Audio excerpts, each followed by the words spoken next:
우리 하나님의 말씀을 찾아보도록 하겠습니다. 하나님 말씀은 마태복음 5장 7절 한 절 말씀을 보겠습니다. 긍휼히 여기는 자는 복이 있나니 그들이 긍휼히 여김을 받을 것이며.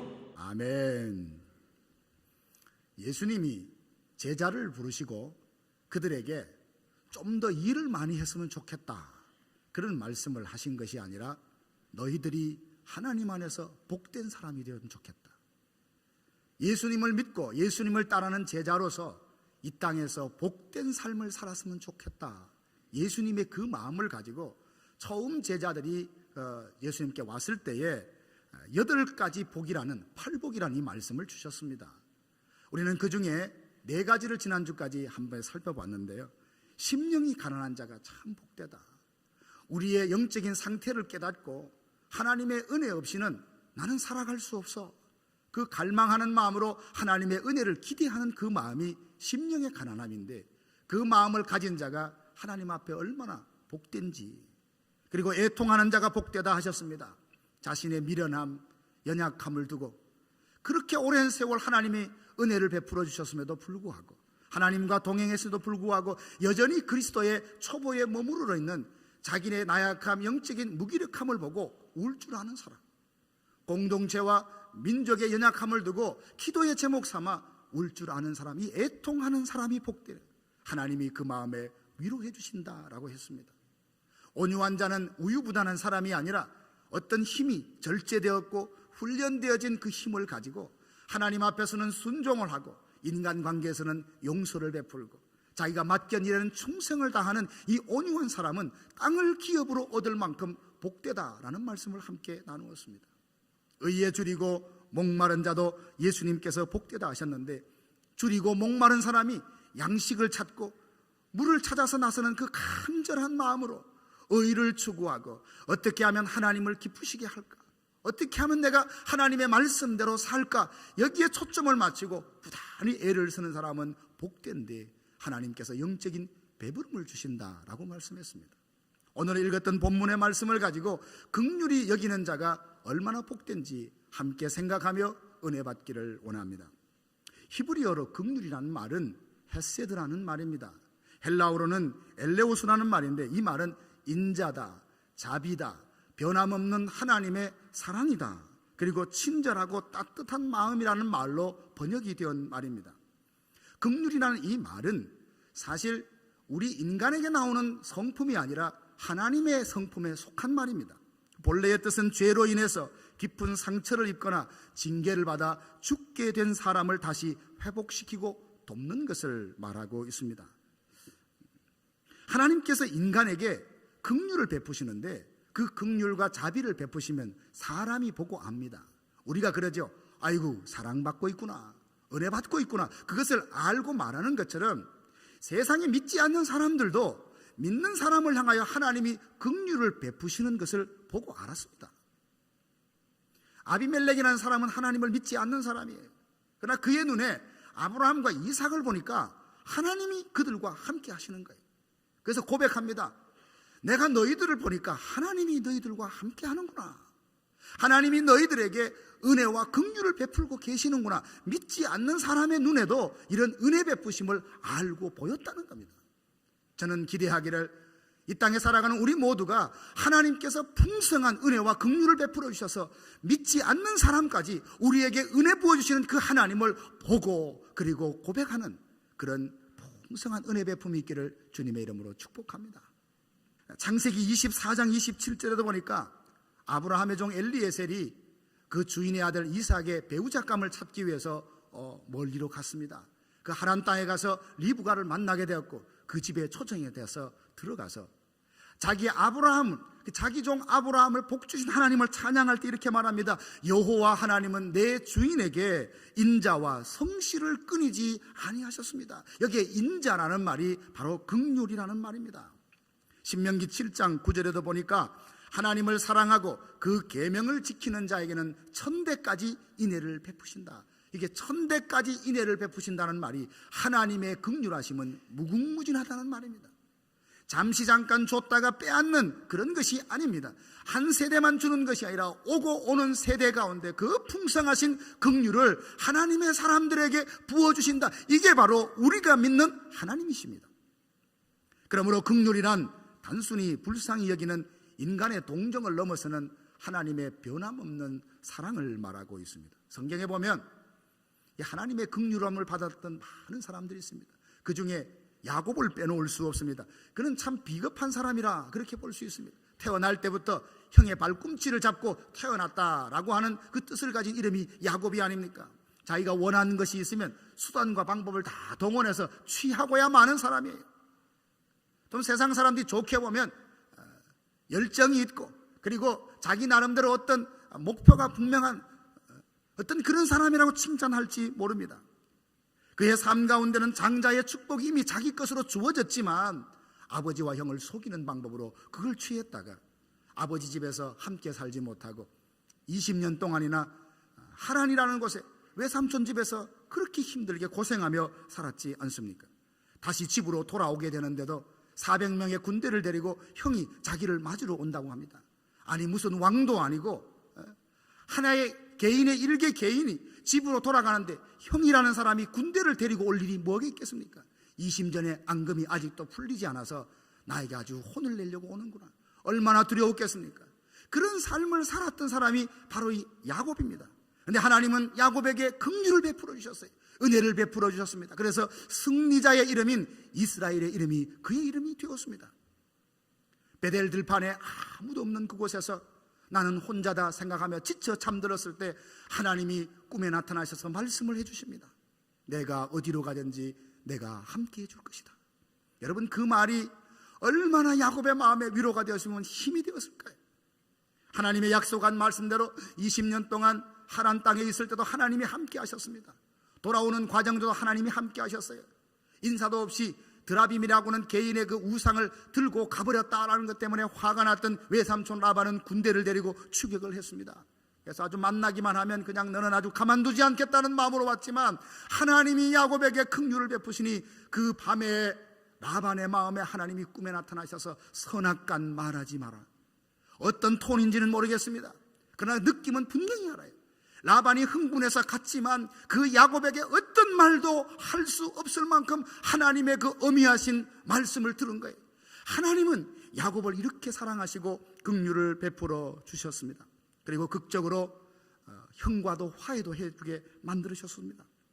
하나님의 긍휼하심은 야곱에게만, 아브라함에게만, 특정한 어떤 사람에게만 주셨던 것이 아니라 오늘 예수 믿는 저와 여러분에게도 여전히 부어주고 계심을 믿으시기를 바랍니다.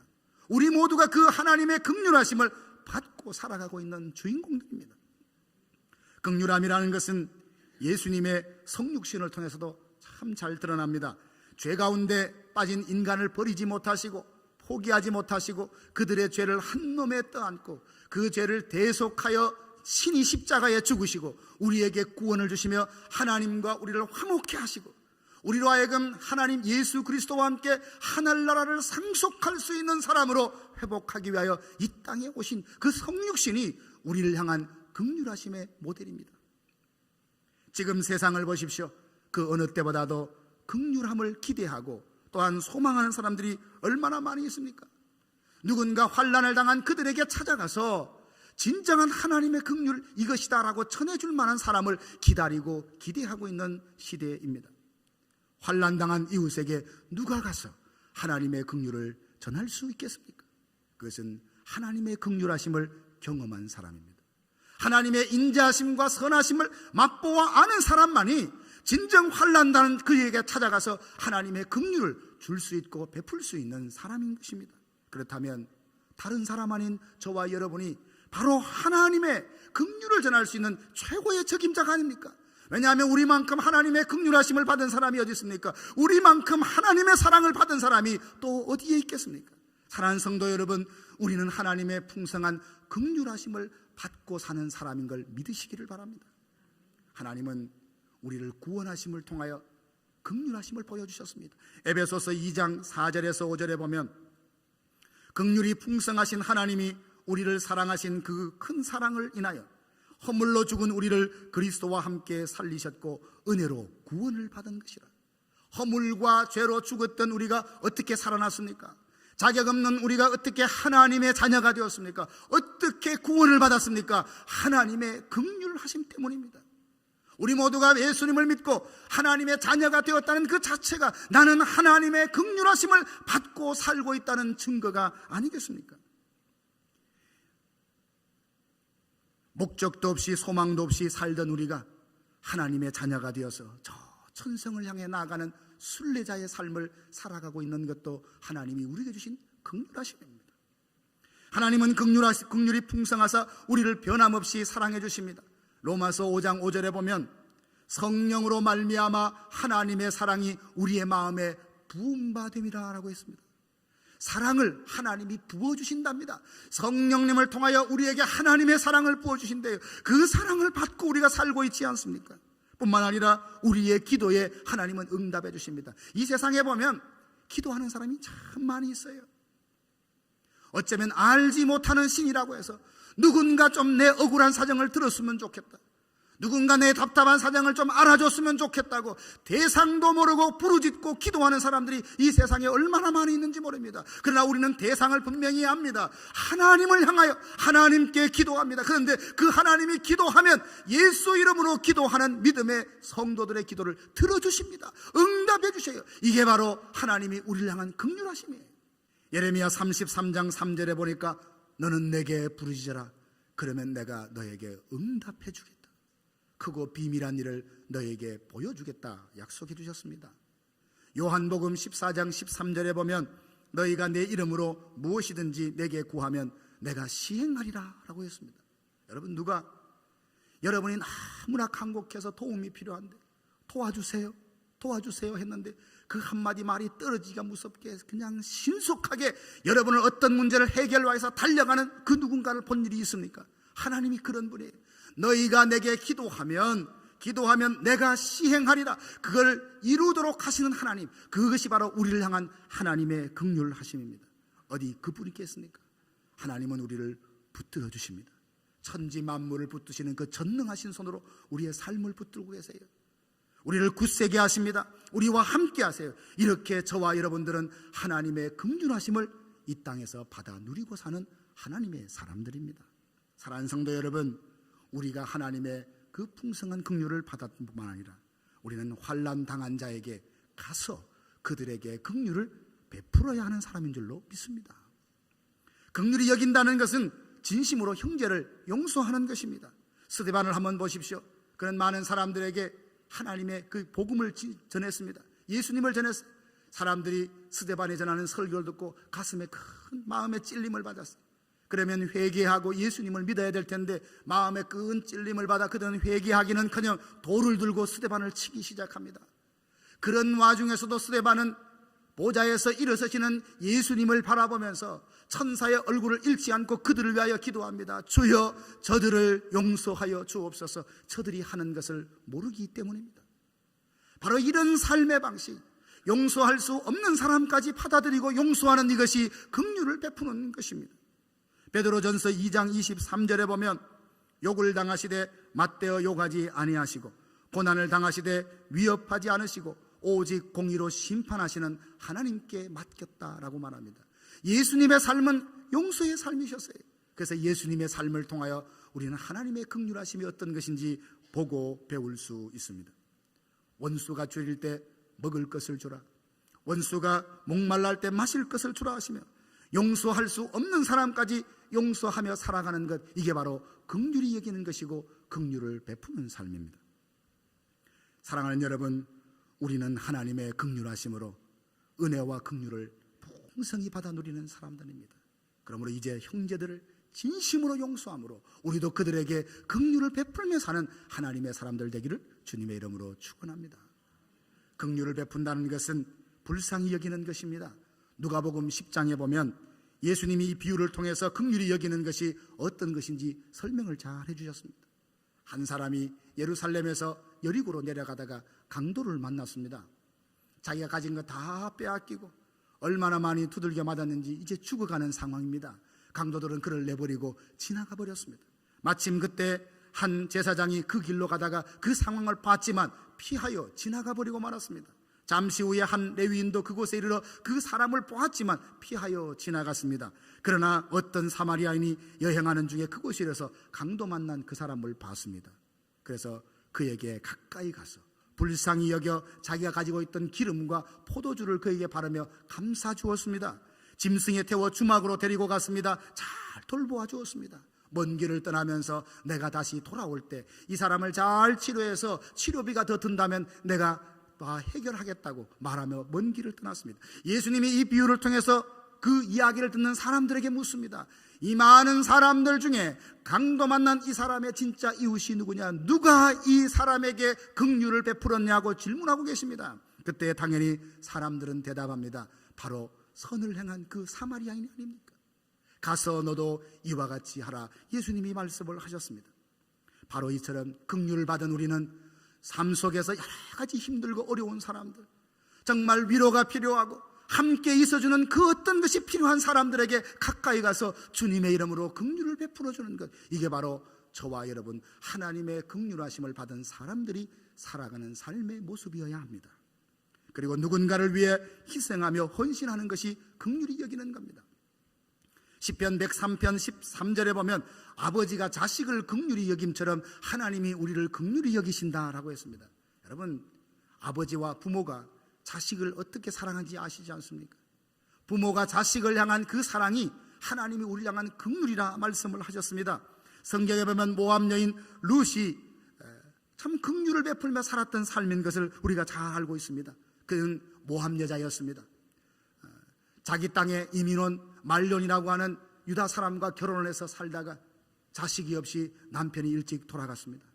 그래서 자신과 동서와 시어머니 세 여자와 가정에 살고 있는데 시어머니는 고향 유대 땅으로 돌아간다고 합니다. 이제 너희들은 친정으로 가서 새로운 삶을 살라고 이야기합니다. 오르바라는 이 동서는 자기 시어머니와 인사를 하고 자기 집으로 돌아가 버렸습니다. 그러나 룻은 가지 않았습니다. 나로 하여금 어머니를 떠나며 어머니를 따르지 말고 돌아가라 강권하지 마소서. 어머니의 백성이 내 백성이 되고 어머니의 하나님이 나의 하나님이 될 것입니다. 끝까지 따라갔습니다. 따라가 보니까 실제 아니나 다를까 시어머니 나오미는 아무것도 없는 가난한 늙은 노인이었습니다. 도착하자마자 이삭을 죽으면서 생계를 이어갈 만큼 고된 삶이 시작했음에도 불구하고 룻은 그 삶에 대하여 불평하지 않았습니다. 왜 룻이 그 시어머니를 따라서 진정한 긍휼을 베풀며 살았을까요?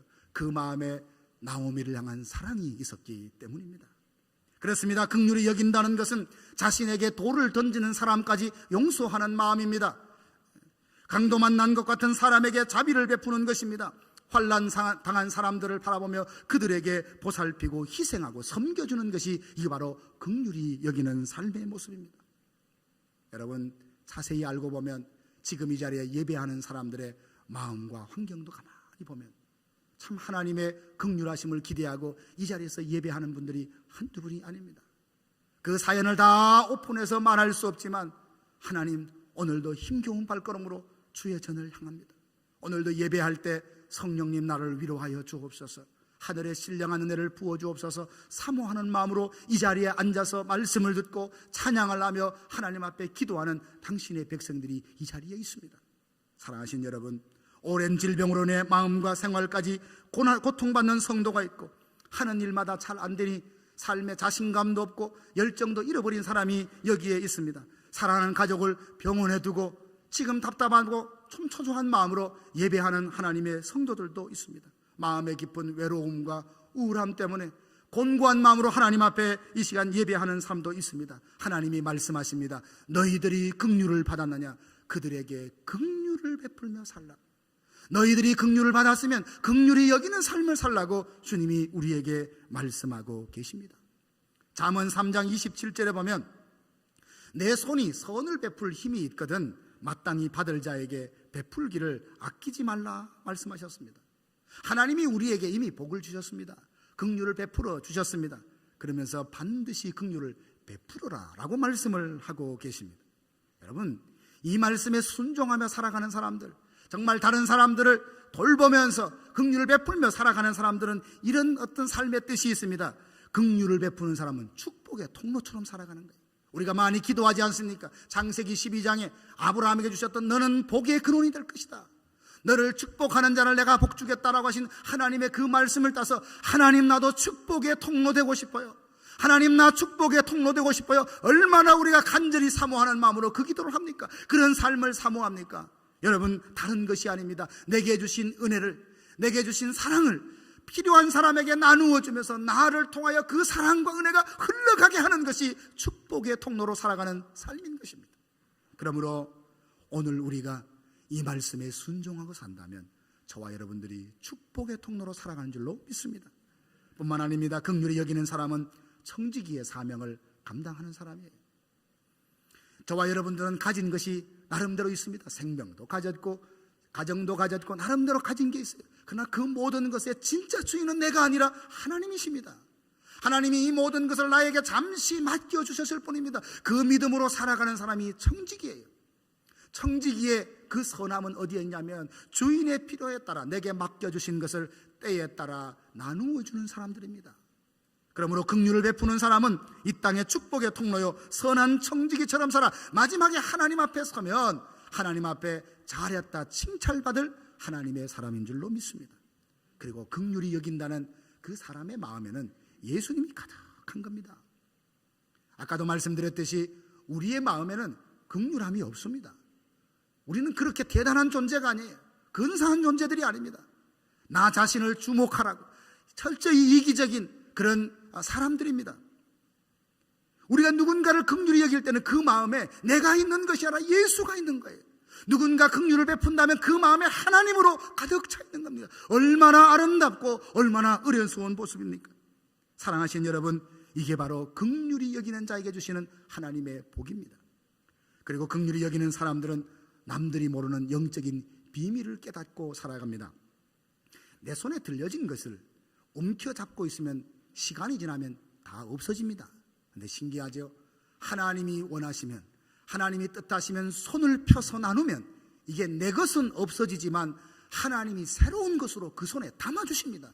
이것을 깨닫고 발견해요. 아, 하나님 참 신실하시구나, 하나님 참 좋으신 분이구나, 나는 이게 전부인 줄 알고 끝까지 붙들고 있었는데 하나님 이것을 놓고 펴니까 내가 갖고 있었던 것은 없어졌지만 새로운 은혜를 부어주시는군요. 이 영적인 비밀을 긍휼히 여기는 사람에게 하나님은 깨닫게 해주십니다. 누가복음 6장 38절도 보면 주라 그리하면 너희에게 줄 것이니 곧 후이되어 누르고 흔들어 넘치도록 하여 너희에게 안겨주라. 여러분, 이 말이 참 좋죠. 흔들어 차고 넘치도록 부어주리라, 안겨주리라. 누구에게요?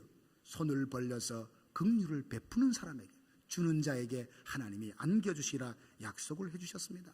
잠언 19장 17절에 보니까 가난한 자를 불쌍히 여기는 것은 하나님께 꾸어드리는 것, 하나님께 빌려드리는 것이라 했습니다.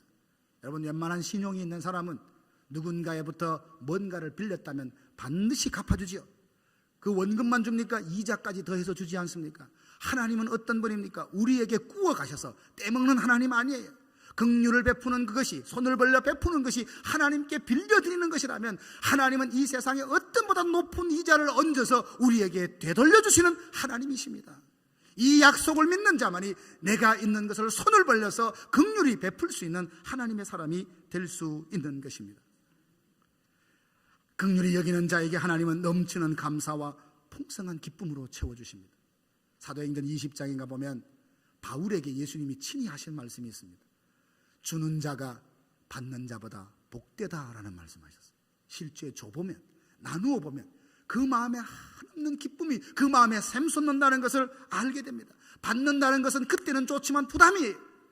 누군가에게 선물을 받는 것도 기쁨이지만 때로는 부담 아닙니까? 그러나 내가 누군가를 기쁨으로 줄 수 있다면 얼마나 감사한 일입니까?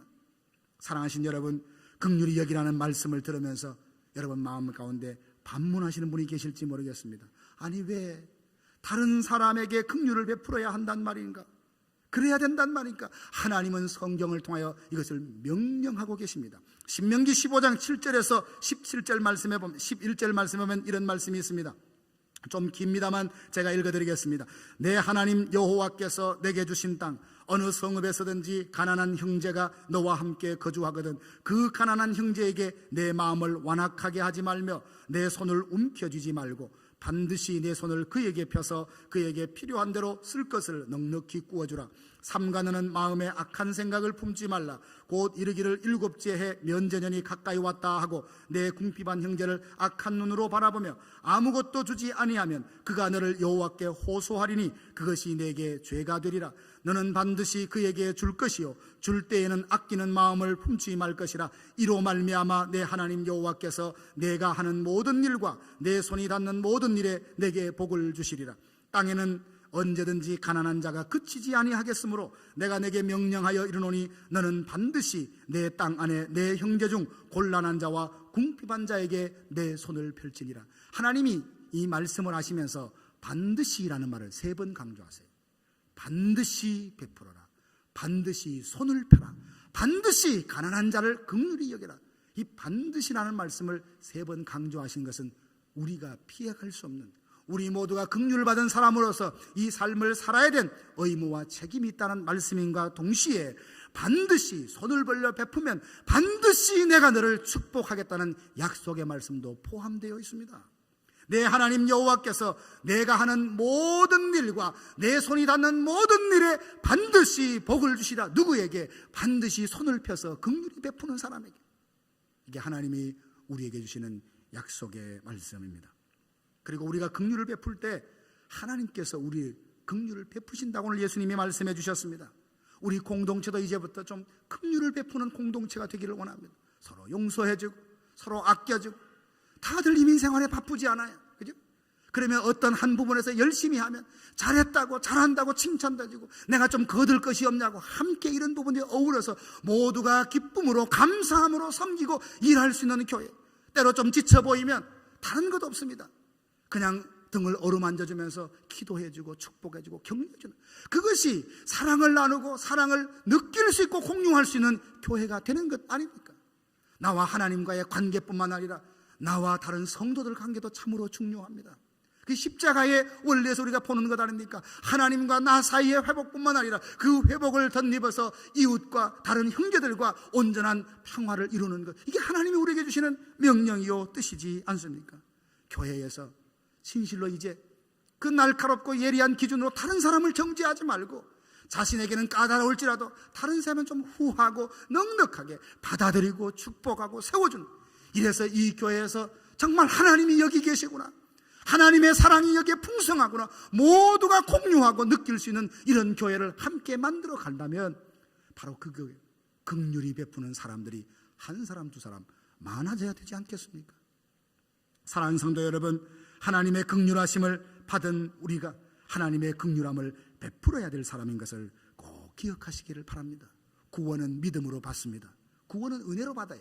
내 어떤 선한 행위로 구원받는 건 아닙니다. 그런데 구원받은 이후에 내가 복을 누리는 것은 그리하면의 원리에 따라서 하나님이 복을 주신다는 걸 기억해야 됩니다. 마태복음 6장 14절에서 15절 보면 너희가 사람의 잘못을 용서하면 내가 너희 잘못을 용서할 것이지만 너희가 만일 형제의 잘못을 용서하지 아니하면 나도 너희 죄를 용서하지 아니하리라. 여러분, 얼마나 무서운 말씀인지 몰라요. 우리는 가끔 하나님을 내 마음대로 내 방식대로 해석을 하고 받아들이고 믿는 경우가 있습니다. 하나님은 분명히 말씀하셨어요. 너희의 구원은 은혜로, 100% 은혜로 너에게 거저받는 것이지만 은혜 받는 이후에 내 삶은 많은 부분에서 내가 힘쓰고 노력해야 될 영역이 있다는 겁니다.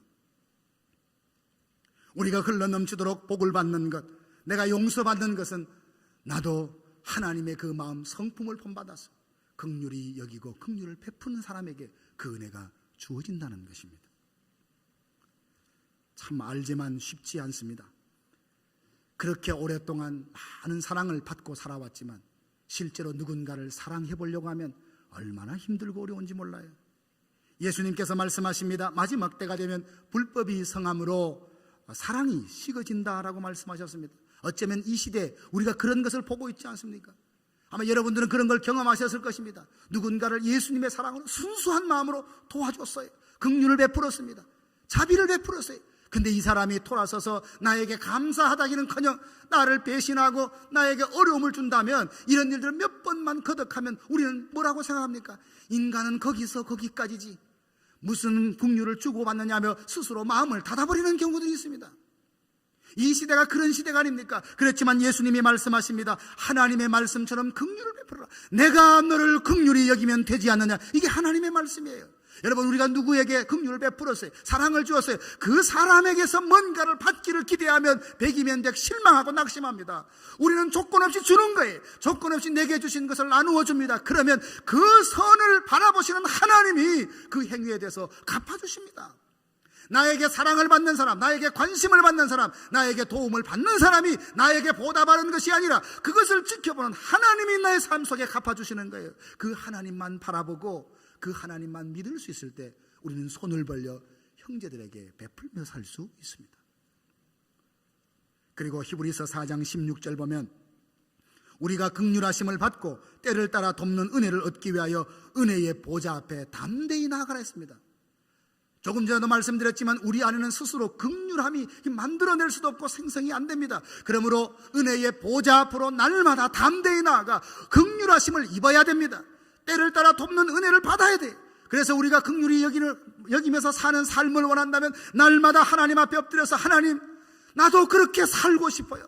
나도 누구 좀 위로하고 싶어요. 나도 누구에게 축복의 통로처럼 살고 싶어요. 내게도 그 은혜, 내게도 그 긍휼하심을 풍성히 부어주셔서 흘러차고 넘치는 그 은혜를 나도 좀 맛보기를 원합니다. 기도하며 부르짖는 심령에 하나님이 긍휼을 부어주실 것입니다. 은혜를 부어주실 것입니다. 그래서 네 마음이 선하다 하시며 그를 통하여 이 땅에 많은 사람들의 그 외로움을 달래주고 정말 긍휼을 베풀 수 있는 삶으로 살게 해 주실 것입니다. 사랑하신 여러분, 오늘 이 말씀을 정리하려고 합니다. 저와 여러분은 하나님의 긍휼하심을 받고 사는 사람들입니다. 동시에 우리는 긍휼을 베풀며 살아가야 될 하나님의 사람입니다. 그렇게 산다면 하나님이 우리를 더 풍성한 긍휼로 채우신다고 약속을 해 주셨습니다. 그러므로 오늘도 은혜의 보좌 앞에 담대히 나아가 그 은혜를 사모하시고 그 은혜를 구하셔서 하나님이 주시는 그 엄청난 은혜를 우리가 누릴 뿐만 아니라 그것을 세상으로 손을 펴서 나누어주는 하나님의 사람 되기를 주님의 이름으로 축복합니다. 기도하겠습니다. 하나님 아버지, 우리에게 긍휼을 베풀어 주시옵소서. 불쌍히 여겨 주시옵소서. 하나님이 붙들어 주시지 않는다면, 하나님께서 도와주시지 않는다면 타다 남은 부죽갱이처럼 아무짝에도 쓸모없는 우리들이 아닙니까? 그러나 눈을 들어 주변을 보니 아버지 하나님, 오랜 질병으로 신음하는 사람들이 있고 가난 때문에 절망하는 사람들이 있고 일이 잘 안 되어 낙심하는 사람이 있고 긴 한숨을 쉬는 사람들이 주변에 있습니다. 그들에게 긍휼을 베풀 수 있도록 손을 펴서 나눌 것이 있도록 우리에게 은혜와 복을 더하여 주옵소서. 긍휼에 풍성하신 우리 아버지 하나님, 하나님의 긍휼이 무엇인지 우리가 알게 하여 주시고 넘치도록 부어주셔서 우리를 통하여 그 복이, 그 은혜가 세상으로 흘러가게 도와 주시옵소서. 예수님의 이름으로 간절히 기도하옵나이다. 아멘.